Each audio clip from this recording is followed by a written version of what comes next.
Boa noite a todos. Hoje eu estou aqui para fazer um bate-papo com o Leandro Dias, um gaiteiro, músico, luthier aí de Curitiba, que tocou com muita gente, e eu vou deixar ele se apresentar, que eu acho que é melhor.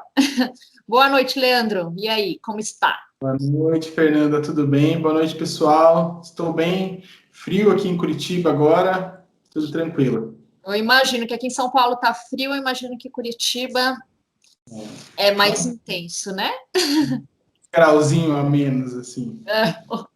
Eu que não sou muito amiga do frio. É Enfim, verdade. Leandro, conta para o Sim, pessoal quem é você, como que você entrou nesse mundo da música, o que que você bacana. faz, como você vive.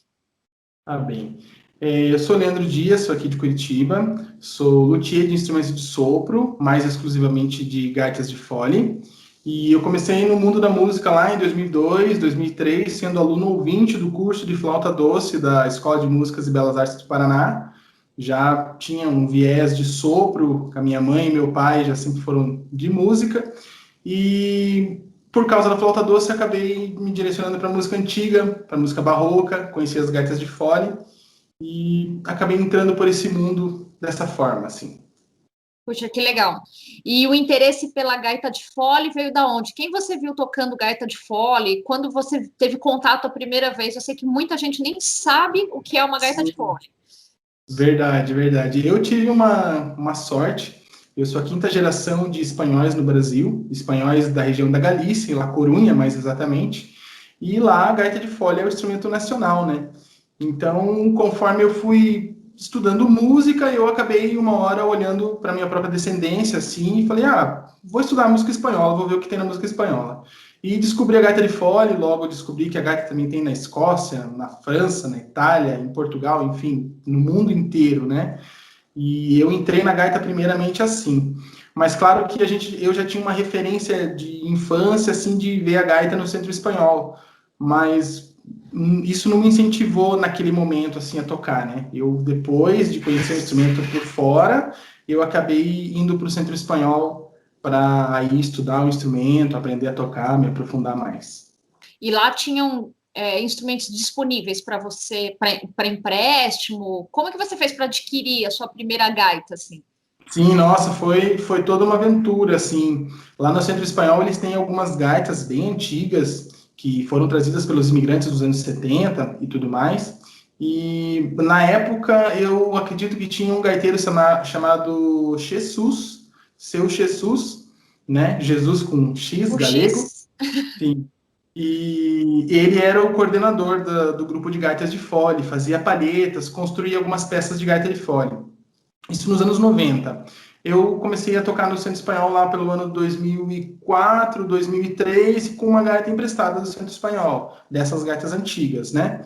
E aí depois, assim, juntei dinheiro, um pouquinho daqui, emprestei de um parente, vendi uma flauta, fiz algumas coisas e consegui comprar uma gaita de iniciante, de aluno, e foi aí que eu comecei a reparar, poxa, nossa, essa gaita é diferente dessa, por que essa peça é um pouco maior que essa?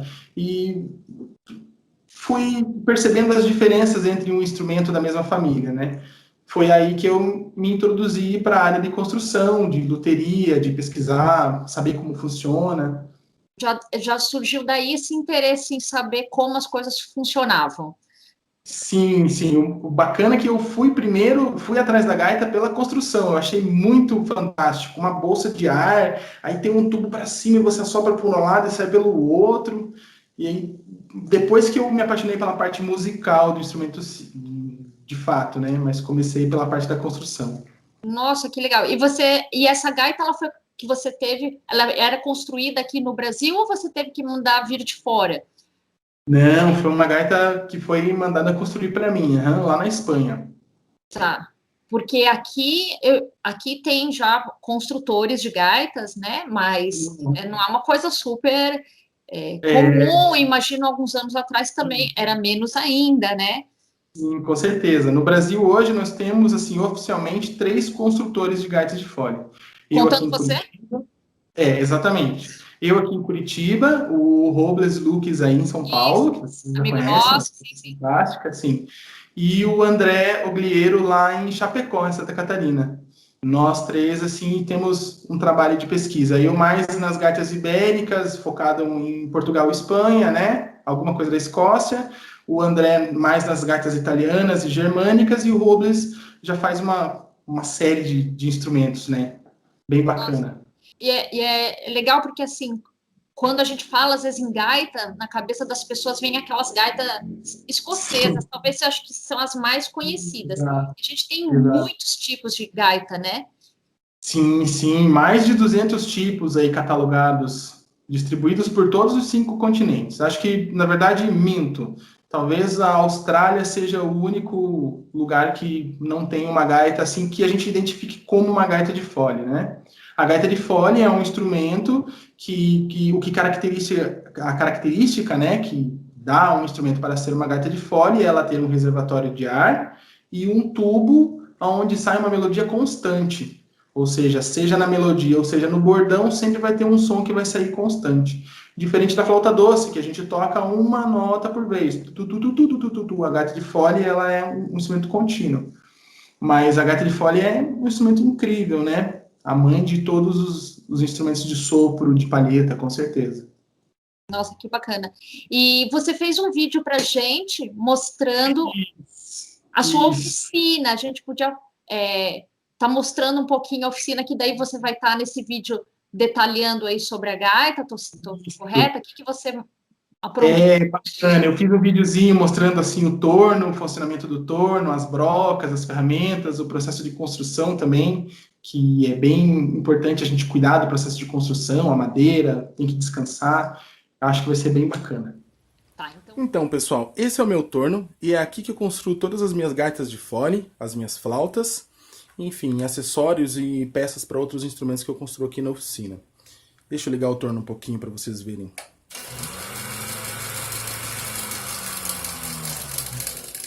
Bom, eu vou mostrar para vocês um pouquinho das minhas ferramentas. Até tenho aqui alguns formões que eu utilizo para, por exemplo, deixa eu pegar esse aqui, para dar forma na madeira, né? E acho que pode ser bem curioso. Bom, tem aqui também uma planta de um instrumento, que no caso é o ponteiro da gaita de fole. São medidas assim bem certinhas que a gente tem que fazer igual aqui na madeira. Deixa eu colocar para cá. Bom, aqui tem algumas brocas que eu uso para fazer a parte, né, de furação. E são brocas que vão desde brocas de 3 milímetros até brocas maiores, como essa aqui de 13, por exemplo, ou essa aqui de 10. Enfim, aqui estão as outras brocas que eu uso também para fazer furação. E depois que a peça está furada, ela fica um tarugo assim de madeira, né? Que a gente vai trabalhando aos poucos, sempre obedecendo a questão da espera da madeira, que pode levar muito tempo, até 10 anos esperando a madeira ficar seca e pronta. E depois de ela ser toda trabalhada, torneada, enfim, finalizada, ela fica assim. Aqui eu tenho algumas peças de gaitas, claro. Até tem um super ronco de uma gaita alemã, que é desse ponteirão aqui. Bacana, né? Bom, tem outras peças aqui também. Algumas peças de uma gaita que inclusive até vai aí para o Rio Grande do Sul. Para um conterrâneo do Caio e do Renato. Aqui eu tenho um ponteiro bem especial, que é um ponteiro feito de madeira de pau-brasil. Um ponteiro português, que eu ainda pretendo terminar a gaita de fole inteira e tocar, vou tocar com ela nas feiras, vai ser bem bacana. Bom, é isso, pessoal. Espero que vocês tenham gostado dessa pequena, rápida apresentação aqui do meu torno. E é isso aí, Caio.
Ah, bem legal ver a sua oficina aí, Leandro. Quem quiser adquirir as suas gaitas aí, né? A gente deixa seu contato aí, como que faz? Isso é bacana. Pode mandar um e-mail para gaitagalegabrasil@gmail.com. Eu vou estar respondendo lá, ou procurar Leandro Dias, gaiteiro de Curitiba, no Facebook, nas redes sociais. Vai estar entrando em contato comigo, eu passo a lista de preço e vai ser uma honra para mim estar fazendo cada vez mais gaitas para o Brasil. Quero ver esse Brasilzão cheio de gaiteiros. Ai, que legal. Leandro, me tira uma dúvida. A gente aqui no Brasil, pelo menos eu não tenho esse conhecimento, a gente não tem uma tradição de gaita, certo? Não temos uma tradição Não ser moderna de essas gaitas gaita. que chegaram com os Sim, espanhóis, com esse que veio, sim. né? Mas a gente não existe nenhum registro de alguma coisa parecida com uma gaita de fole aqui do Brasil que seja, né? Não tem, né? Eu não tenho esse conhecimento. Estou perguntando só para confirmar isso, ou se existe.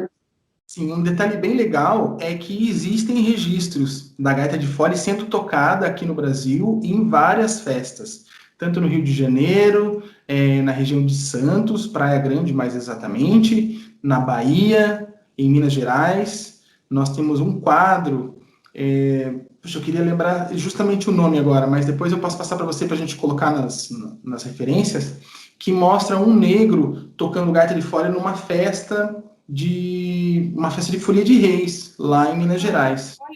E a gente tem também na Carta de Pero Vaz de Caminha uma citação que diz que o capitão Diogo Dias, que inclusive devo ser parente dele, né, Leandro Dias Diogo Dias, que ele trouxe um gaiteiro, provavelmente um gaiteiro galego-português, não se sabe a origem ao certo, e esse gaiteiro tocou a gaita de fole aqui no dia do descobrimento, quando chegou as caravelas lá na Bahia, e ele dançou, né, com os índios, o capitão pegou os índios pela mão, e eles dançaram ao som da gaita de fole. Isso está escrito, né, é uma documentação histórica válida, mas o que acontece no Brasil é que aqui não crescia um tipo de grama gigante, um tipo de bambu, vamos colocar assim, que é essencial para se fazer as palhetas da gaita de fole.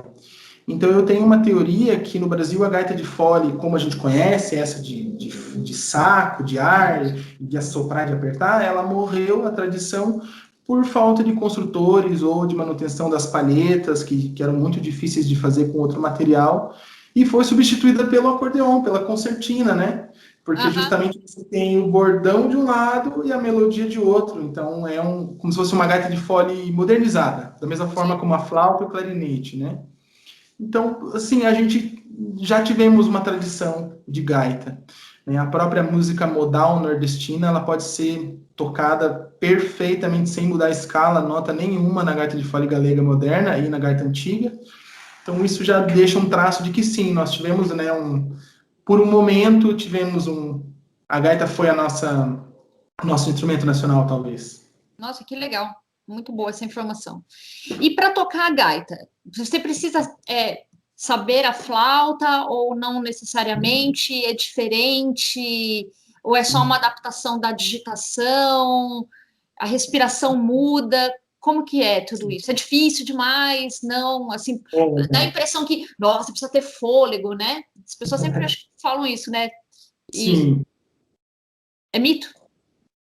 Olha, não é mito. Você tem que ter um fôlego realmente assim louvável. E na Galícia mesmo eles dizem assim que a formação completa de um gaiteiro mesmo leva 10 anos, né? De você começar a pegar um instrumento e ir evoluindo, claro, leva 10 anos. E depois de 10 anos você tem que ficar mais 10 anos tocando para enfim, né?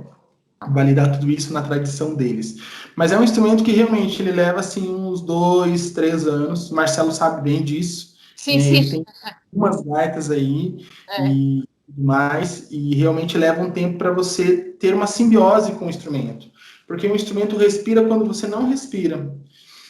Eu encho o pulmão de ar e jogo meu ar para ela respira e eu respiro. Então, até você pegar todo esse movimento de pressionar o fole da maneira correta para não desafinar, fazer a digitação, assoprar, marcar o tempo, lembrar a música, ler a partitura, leva coordenação, realmente... né? Muita coordenação. Sim, mas não é um instrumento difícil. Eu sou multi-instrumentista, toco alguns outros instrumentos e digo que é um instrumento assim mais fácil que tocar um violão bem tocado e não é Sim, mais difícil que um violino. Então, tá no intermédio. Eu acho que uma pessoa que se aplique consegue tocar, assim. Não é um instrumento impossível.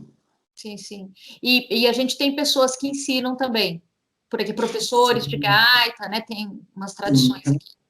Sim, aí em São Paulo tem o pessoal da Casa de Espanha, que tem um grupo de folclore. Eu sei que no Rio de Janeiro também tem um grupo de folclore grande, folcarioca. Aqui em Curitiba eu dou aula na Casa de Galícia de Curitiba e acredito que tenha outros professores também. Eu acabo focando mais nos grupos que são folclóricos, né? Que são das É, associações espanholas e tudo mais. você se dedica bem a essa questão de tocar música folclórica, né? Essa música da Sim, tradição. É sim, tenho isso? muito orgulho de ser folclorista. Aham. Nossa, muito legal. É, E o dá, Paraná, o pode falar. Paraná tem uma tradição, o Paraná tem uma tradição muito forte com folclore, né? Nós temos o Festival Folclórico de Etnias, o Festival Internacional de Etnias, Festival de Folclore, e são 28 etnias distribuídas no Paraná, 28 culturas complexas, diferentes, trabalhando junta, e eu tô enfiado lá no meio. E você se dedica à gaita galega, né? Exato, a gaita da região da Galícia. Porque as outras gaitas já é uma outra história, né? Sim, é cada. Exato. Você é como, por exemplo, vamos usar um bom exemplo que você até pode me corrigir se eu estiver errado. A guitarra barroca e o violão. Sim, sim. Ambos têm uma caixa acústica, tem o braço, tem Outra as cordas, mas. técnica. Isso. Exato. Um toca beliscando a corda, o outro toca paletando a corda, né? A gaita escocesa, que é a gaita mais conhecida, ela é uma gaita mais rígida. O som dela tem até umas ornamentações que se chamam strikes, porque são tipo estalados, assim, pá, né? Então é uma gaita mais militar, né? Fica mais marcada assim. A gaita galega já é uma gaita um pouco mais de concerto, vamos dizer assim. Ela tem um cromatismo, ela tem notas na oitava. Seria como se fosse um oboé de fole, exagerando, vai. Certo. Mas dá para tocar outro tipo de música também. Dá, com certeza. Eu tenho especialização no folclore porque eu participo de um grupo de folclore, o Grupo Aires Galego, tem mais de 40 anos de folclore galego-espanhol aqui no Paraná e no Brasil. Mas eu tenho uma pesquisa com músicas alternativas, músicas modernas, música clássica. Agora, mais, quando eu digo música alternativa, eu estou dizendo mesmo música experimental, né? Com sons, botar uma pedaleira na gaita, distorcer o som a níveis diferentes, enfim. Experimentar E mesmo.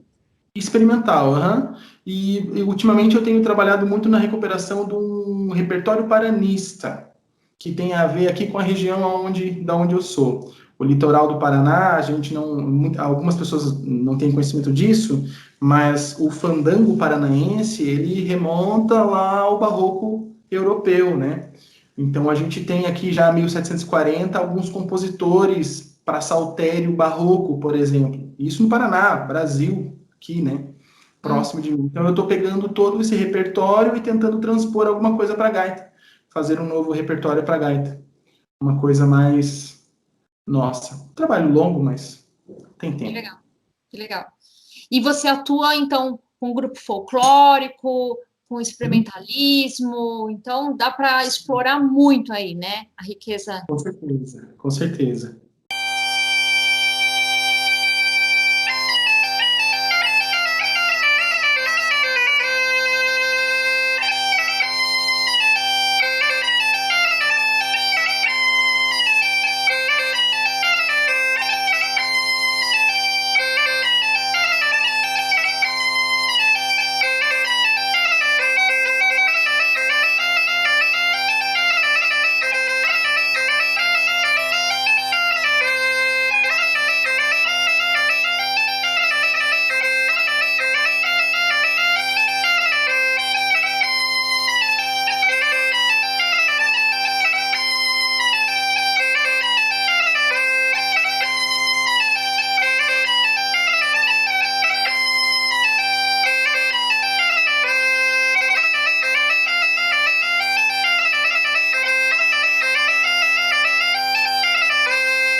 Leandro, a gente estava falando sobre os grupos, né? Que você participa de um grupo folclórico, faz coisas experimentais com a gaita, então tem uma riqueza muito grande, assim, de possibilidades, né? Que a gaita tem, né? Ela pode ser tocada sozinha, ela não precisa de nenhum instrumento acompanhando ela, né? Porque ela tem Exato. um pedal aí, um drone, você faz a melodia, você não tem uma necessidade como, às vezes, uma pessoa que toca violino, ela quer alguém para acompanhar, né? Ela precisa de um Exato. acompanhador, né? É um instrumento já completo. Mas isso não impede de você estar com um grupo e você estar com mais Claro, instrumentos, né? Que instrumentos claro. combinam com isso? Fala, eu sei que você tem os grupos que você toca, outras coisas, conta aí pro pessoal. Eu faço parte, sou gaiteiro e flautista do Bando Celta. Nós temos assim um trabalho fantástico com o Bando Celta no Spotify, YouTube e tudo mais, nas nossas páginas. E lá nós fazemos folk, música celta, também alguma coisa de experimental, mas mais focado no folk celta, né? Vamos falar com o Bando Celta numa outra oportunidade, né? Vamos falar com certeza, vai ser muito bacana. E além disso, do Bando Celta, eu também toco aqui com o grupo Ala Rústica, de música antiga, música barroca e música antiga. E nesse momento são esses dois grupos que eu estou me dedicando agora na pandemia, a música barroca e o Bando Celta, que é Sua paixão. E é muito lindo o trabalho, eu recomendo aí para o pessoal ouvir, que é incrível, e a gente vai trazer aqui no programa o pessoal para conversar aí numa outra edição, com certeza. Leandro, o legal. tempo é super curto, por isso que a gente vai ainda conversar mais vezes aqui, para mostrar que você é multi-instrumentista, além de construtor, de tocar gaita, você toca percussão super bem, você toca outras coisas, e acho que é legal depois a gente estar mostrando para o pessoal, né? Também, Certeza. se você Uhum. aceitar. O nosso programa, Leandro, tem como título a música da nova era. Como Bacana. você consegue, se é possível, conectar toda essa sua experiência da gaita, da sua tradição aí com os espanhóis, com a música folclórica, com você Sim. tocar esse instrumento? O que te traz isso? Como você conecta? Tem a ver com essa música da nova era que a gente está aí chegando, Sim. talvez, ou já estamos nessa nova era, né? Nesse Muito momento? bacana, muito bacana a pergunta, gostei bastante. Sim, na verdade tem bastante coisa a ver, né? Eu sou estudante do Caminho do Bardo dentro da tradição druídica, e o Caminho do Bardo, ele é um caminho místico, não vamos colocar assim, né, exageradamente, mas é um caminho que tem lá o seu misticismo, assim, interiorização. E eu tento trazer isso para a construção dos instrumentos. Por exemplo, eu gosto muito do desafio de um musicista chegar para mim e falar assim: olha, eu quero um instrumento com esse som, que passe essa energia, que passe esse feeling, eu quero que as pessoas escutem a nota desse instrumento e sintam tal coisa. E eu vou lá, com a minha experiência, com o meu conhecimento, estudar, enfim, e tentar transformar aquilo naquilo que o músico quer, para que ele possa fluir através do seu instrumento, que tenha capacidade, e mostrar essa coisa diferente, né? Para dar um exemplo mais prático, eu tenho trabalhado na construção de gaitas de fole afinadas em Lá 432, para tentar trabalhar com instrumentos que têm uma vibração um pouco mais baixa, não tão agudos, né? Acho que tem tudo a ver, com certeza. O 432 traz aquela conexão com o cósmico, né? Com um bem-estar, com alinhamento de chakras, que é uma afinação que eu e o Marcelo usamos no Lamen Sof, né? É muito bacana, muito bacana. Inclusive, eu tenho percebido que na afinação de 432, parece que a respiração, porque como o instrumento trabalha em simbiose, parece que a respiração se torna mais prazerosa, mais leve, mais suave, sabe? É bem interessante. E eu anoto tudo, todas as experimentações, eu tenho alguns cadernos de anotação. Sempre quando eu tenho um resultado, eu fiz essa gaita nesse e achei que foi interessante, eu tenho tudo anotado. Nossa, muito legal essa sua pesquisa de buscar, né, essa conexão também do espiritual, Sim, né? claro, E é muito claro. interessante esse do 432, que a gente também tem experiências muito bacanas, assim, com a gente, com sensações, com o público também, de como reage, sem saber que a gente está nessa outra frequência, né? O que causa, né? Como a música nos influencia, né? Nossa, demais. Exato, exato. E tem tudo a ver, porque esse respeito pela madeira, pelo processo da morte da árvore, da transformação da madeira, da vibração dela depois do som, né? Isso tudo, para quem é músico, para quem vive a música, faz uma diferença. Quando você toca um instrumento feito por um luthier que se dedicou, que respeitou todas esse cálculo áureo, né? O resultado do instrumento é fantástico, é audível. Nossa, demais. Muito obrigada, Leandro. Infelizmente, Imagina, a eu que gente vai chegar agradeço. aqui no fim. Eu agradeço muito essa disponibilidade em estar conversando com a gente, mostrar sua oficina, sua experiência, e espero poder uma outra oportunidade a gente estar explorando mais aí. Tá bom, com certeza, o convite já está aceito. Obrigada, uma boa noite. Até mais.